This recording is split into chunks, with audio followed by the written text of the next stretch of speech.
and kind of realizing what is normal, what is not in an environment, and just kind of becoming one with it. Right now, we're going to kind of adjust and adapt and kind of step it up a little bit. So we were out there today, most of us were out there today. We went to the location where DJ and, is it Keith? Keith? There you go. I couldn't remember your Keith or Kevin. Actually, it's good. What? Yeah, we're good. We're good? Okay. Where they got that really cool thermal. We all went out there, we checked out that really cool arch, found the creek down below that looked like there were possibly prints down there. There was the tree fall. A lot of people had rocks thrown, heard noises. It was a lot of really cool stuff that happened last night. So we're going to kind of adjust that. We went out there today, we checked out that location where we got that thermal, and on the way back, Joe, Scorpius, and I wandered off on that spur trail. I know some of you have gone off on that spur trail that is off the main trail. It's sort of in the middle of where we've been going and then off up. And we went out there today and kind of explored around there. And it's absolutely perfect for investigating. It's a different kind of environment out there. So while we were out there, we went across the suspension bridge. We went all the way down to the bridge. We went across the bridge. It's gorgeous. We sat there, we looked at the waterfall. I looked down below at my little feet and I saw this. Saw a little stone on the ground, and it's in a perfect triangle. And it gave me an idea. So what we're going to do today is we're going to lean into this triangle. This is our Bigfoot triangle. We're going to have an area that is going to have 3 main points to it. And we're going to put groups at each of these main points. The first point in this Bigfoot triangle is the location in which the tree fell that we all heard last night. The second point at the base of this triangle is going to be the location in which they got that thermal image. The upper part is going to be up that spur trail. Now, what we're going to have here is this forms a perfect obtuse triangle. So we're going to distribute the groups amongst that, and we're going to see if we can kind of observe. Instead of doing this in a linear space, we're going to bring it up into a 3D space. So we can observe and triangulate where activity is occurring based on these 3 locations, because this area within the triangle is our hot zone right now at this point. So we are going to divide into groups. 4 groups is what we're going to do. 4 groups. 1 for each point of the triangle, and we're going to put somebody in the middle, a small group, right where that road kind of branches off. At the base of the spur.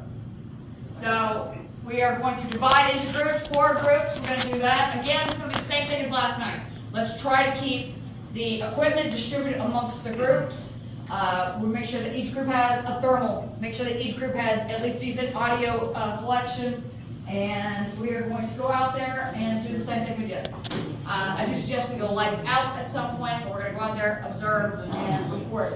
Now, we had a bit of an issue with the radios last night, but we might be okay. We're going to give it a go. I'm going to give it a go tonight. Yeah. We've got a lot of tree cover out there right now. It's thick brush. Yeah.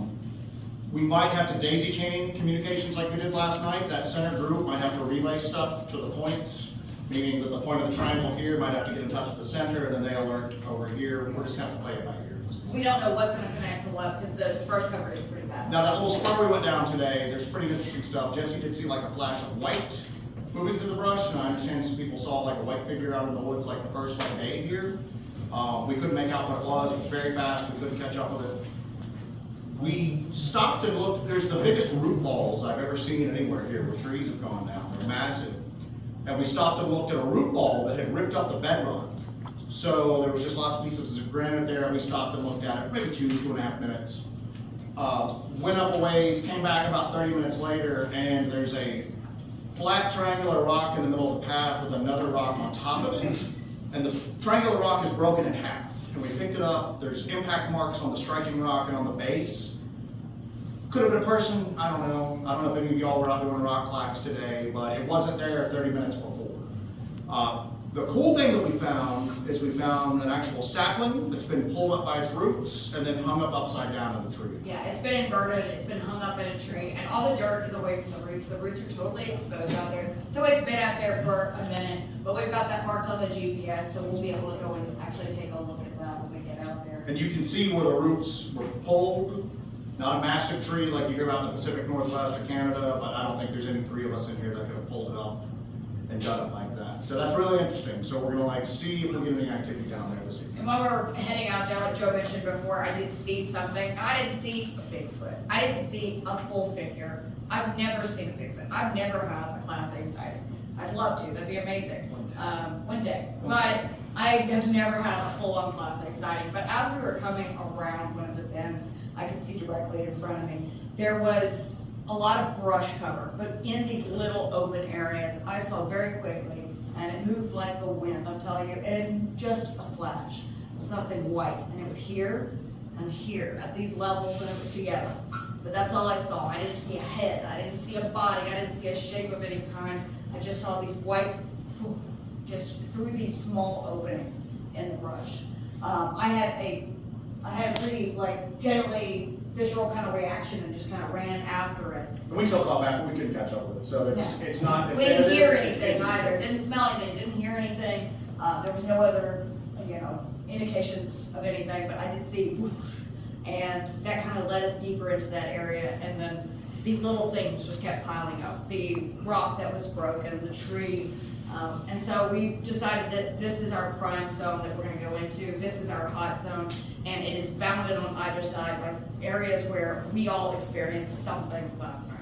So we're going to divide into groups. We're going to go 4 groups. 4 groups, and I think that anybody who's just not feeling up to like a big hike, or if you just want to be next to where that tree came down at last night. Now, where that tree came down at last night. It's also the area where there was an ammonia smell when we all came back through. If you guys remember that we came through it, there was this very strong ammonia smell. Anybody there with me, and there's 2 little bedding down areas where everything's like mashed down, where some trees have fallen, or been moved, I don't know. But that's where that ammonia smell is coming from. So whatever was in there made a tree crash, and then maybe we literally pissed it off. I don't know. There was like really strong, not a bobcat, not a mountain lion. I don't know what it was, but very, very pungent, very strong. So there's that area. All the areas kind of good. Yeah, so all of them are good, but that area is going to be the least amount of distance. So if you feel the need to kind of keep your hiking to a minimum, that would be a good location. Another big change tonight is the distance between these sites. So point A, point 1, position 1, where the tree came down, the ammonia smell, that's approximately a mile from the other end of the bottom of the triangle. So our groups are not going to be as closely spaced as they were last night. So if anything happens, remember you are a distance from the other group, but that's all a part of this. We always find that going out there in smaller groups and then having a level of vulnerability increases the likelihood that we'll have some kind of interaction. So that's the whole point, is breaking down into these groups, not being an overwhelming force of people, going out there quietly. Again, we're gonna do what we did last night. You guys did phenomenal last night. Light discipline was amazing. Sound discipline was amazing. I was so proud of everybody. I was just so impressed with everybody. And if you follow that, then you're able to hear when something happens. You're able to see when something happens. And it sort of makes whatever's out here more comfortable with coming up a little closer, so you're going to increase your chance of having some kind of interaction. So let's repeat what we did last night. You guys did stellar, gold stars across. We're going to do that again tonight, and hopefully we get some action tonight in the triangle. For safety reasons, obviously there's going to be a bigger distance between the groups. Everybody feeling okay tonight? Feeling like lightheadedness or dizziness, or kind of physical a few days. We'll have medical kits with us, and we'll be moving up and down. Mostly staying stationary. If you want to kind of walk around a little bit about your area, just be safe. Kind of be aware of the fact that you're in the woods. There's some just like little depressed areas out there that you could trip on. Just be careful. But if anything happens, we do have med kits with us. So I think, and I didn't discuss this with you guys, but I think I'm going to be going in from the center, where the spur starts, and then the upper center. I'm going to be kind of moving back and forth between those 2 groups. I would like Randy, I would like you maybe at the thermal end. Okay. You're more familiar with that area. You were part of that group last night. You're very familiar with that particular area. I'd like you to be over that way. You could also pinpoint that area. I know you guys can pinpoint that area exactly where it's at. I'm not going to lead you to that point. You guys know where your position is. Just radio in when you get there. Will do. So we're not going to do the same thing we did last night where we led everybody down and dropped everybody off. We're all going to drop off, of course. Group number 1 and then the spur group in the center, and then go off to our other respective areas, okay? So you guys know where you're going, get out there, get to your spot, radio in when you get into position, everybody's gonna radio in when they're in position, and then we'll get started on everything. Where's the other spot of that really So, It'll be one spot where the tree crashed, the middle spot where the road branches off, the thermal spot, and then down that spur away, so.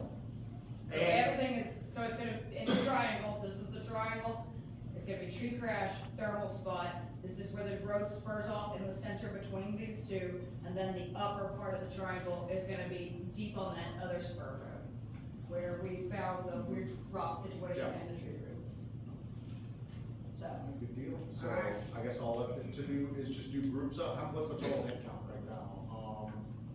3, 4, 5, 6, 7, 8. Adam, you and Miguel doing drones tonight, or y'all coming out into the woods? I was planning on hanging back with the drone. okay, that's perfect, Cool. so you're on our same channel, what would you like to do? What would be ideal for you to do? If you're gonna have the drone up there, we could radio in, say what's going on, and kind of tell you where it is. Yeah, I'll have both the lights on, and you Okay. guys will have to communicate, kind of direct me in the right direction since we don't. Yeah. So as soon as everybody's in the place too, we'll go ahead and radio on our channel and everything, and let you know when everybody's in place, and you'll be able to see where everybody is, sure, right? Perfect, alright. Alright, so we were. There she is. What's going on? Well, we're gonna stake you out like a goat in Jurassic Park. She's like, let's do it. Alright, so we're looking at, you're gonna be moving around the stone, right? Yeah. Alright, you, are you full taking a group? Sure. Okay, do you wanna do the group view route last night? Okay, so where the tree fall is, that means we need somebody to the center. I was thinking, you and I are gonna move between the center and the upper part of the center, that way we're in the middle, and we can access either one if we need to on either side, and then you and I can move from the center spur up. What I recommend is for that center group, probably have your best audio collection at. Upper or lower? Is that the very center? The very center, Have your okay. best audio collection there, if you can get it. Okay. And then down that spur, good thermal imagers, because you've got a better sight line down through there. So, and then obviously good thermal. You guys will have that same thermal that you had last night, right? So, okay. Good deal, so. So I'm gonna probably bounce around between the two centers. I've got phenomenal audio and I've got phenomenal, thermal, but we do need people with those two same things at those locations stationary. So, cause I'm gonna be running back and forth. All right, so, So- Dato, who wants to take that first position where the tree crashed last night? So, Let's all group up then. yeah, let's all. Yeah, let's go ahead and divide into our groups. Find an area. Group one. And just like last night, introduce yourself to your team members. You are responsible for your team members. You are responsible to your team members.